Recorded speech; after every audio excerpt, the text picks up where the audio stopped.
As you can tell, this is spinning this way and the orb is spinning that way. Well, hello there, Saber junkies. How are you guys doing? This is a Phoenix Props 7 Chambers Starkiller / Wade Sabers. We're going to throw that in there because I did a lot of stuff to this. Anybody that knows anything about that particular hilt knows that it was black. This was black. These were black. This was black. That's before me and a couple homies took a pair of pliers and a blowtorch to it. Mainly the blowtorch. Now we've got ourselves this copper color, which I believe looks awesome. So the chassis here is pretty straightforward. Cram foo is what I would call this. Definitely a lot of wires in this section right here, which, as you can imagine, there being a motor here also, it is very tight. I'm going to pop this out so you can see where the battery sits in there. Nice in there. You can't put it backwards, so don't have to worry about the reverse polarity, but positive still goes down.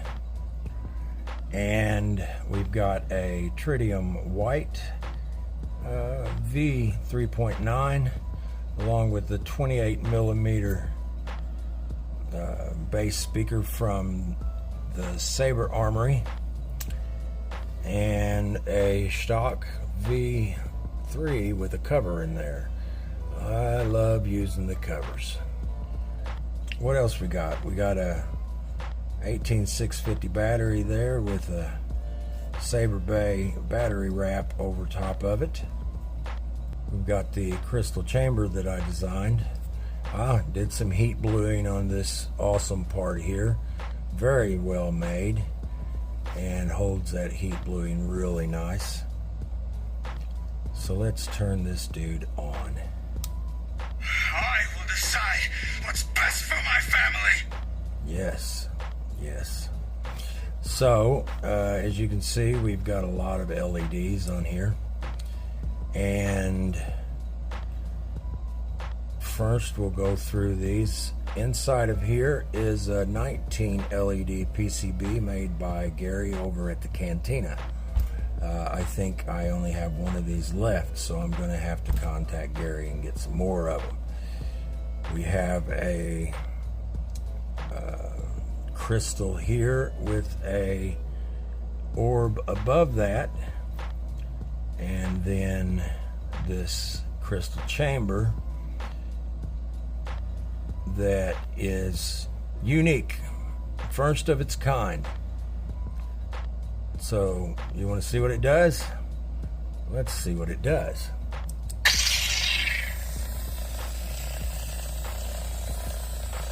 As you can tell, this is spinning this way and the orb is spinning that way.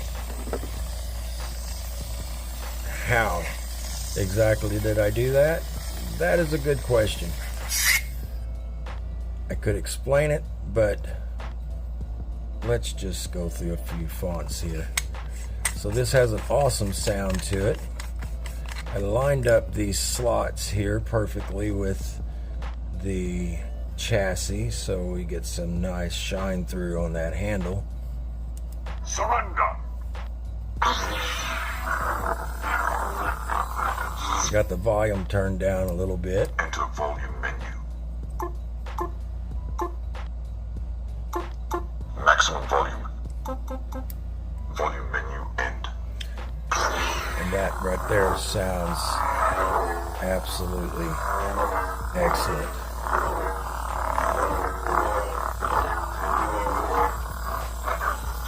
So we got some animation going on up here with the blade off.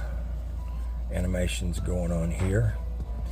So the red here, these are actually Edison filaments, and I've got those doing different animations, which it's not a lot of animations you can do with Edison filaments, but I'm taking advantage of them as much as I can.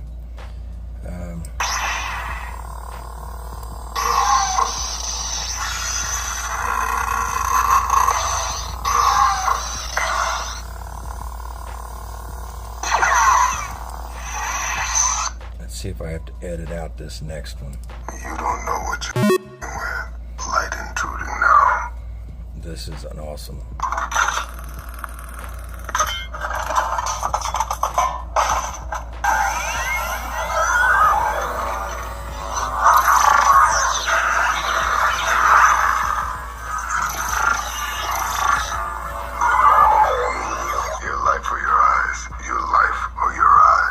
I don't really know if I even need to edit that out or not.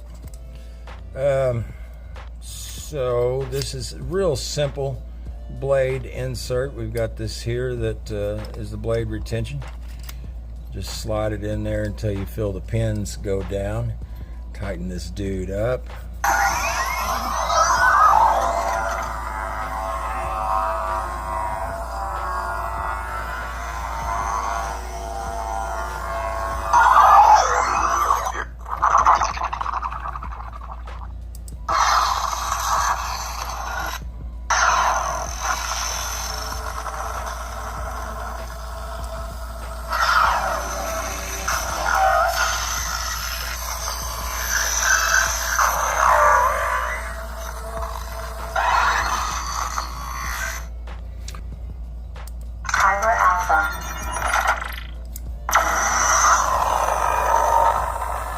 That is pretty cool, you have to admit.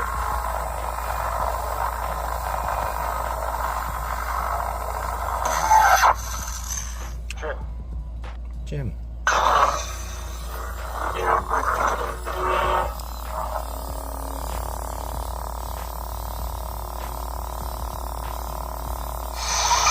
One of the things about this spinning backwards is it's actually kind of hard to see it unless you're told.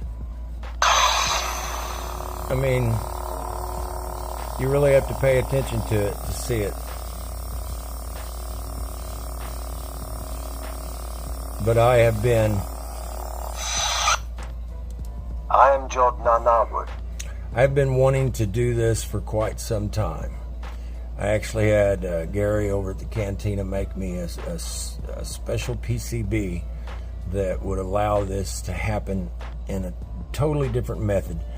And I have that up in a drawer, and I've had it here for a couple of years, and I've still not had the opportunity to use that special PCB that he made for me. And I plan to do it, so it'll be something different. I'm not exactly sure. I think the crystal chamber would have to be twice the size of this one. Something really, really dramatic. This is more of a compact type build, so being able to do it in this small of an area, I think is, I think that was my goal. Not really changing the Starkiller that much. I added a couple of copper strips here, and that is actually what these pieces are attached to. If it had to come apart, it really wouldn't be that, well, it would be. I mean, underneath here, I had to go and run, I had to mill out wire channels all up in here. So there's basically a square right here that I had to mill out about 1/4 inch wide wire channels that then feed down inside here and feed down inside of the PCB holder there. That was a challenge. I can't just unscrew this screw that's holding the chassis in unscrew this that's holding the upper chassis holder, emitter PCB holder, and just slide the thing out, because it's got a ton of wires in there and they all slide down right underneath here and right underneath here. So yeah, it would still take quite a bit to have to take everything apart. So yeah, I mean, Going somewhere. Purple. there it is, folks. There is your dual spinning crystal chamber. I don't know what to call it. Dual spinning opposing crystal chamber. I don't know.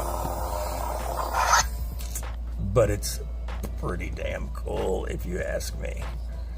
I hope you guys feel the same way about it. If you do, and if you've actually made it this far in the video, you know, hit the little heart over there, or the little check mark or something.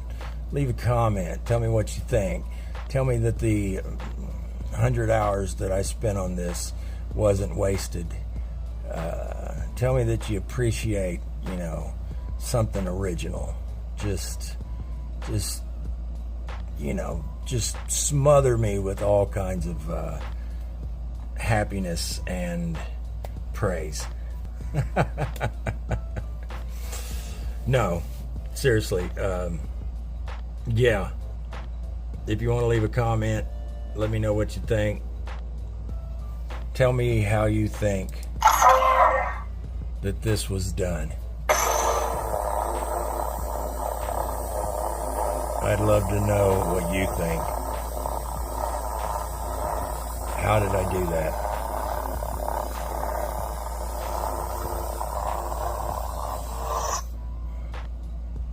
So that's it, guys.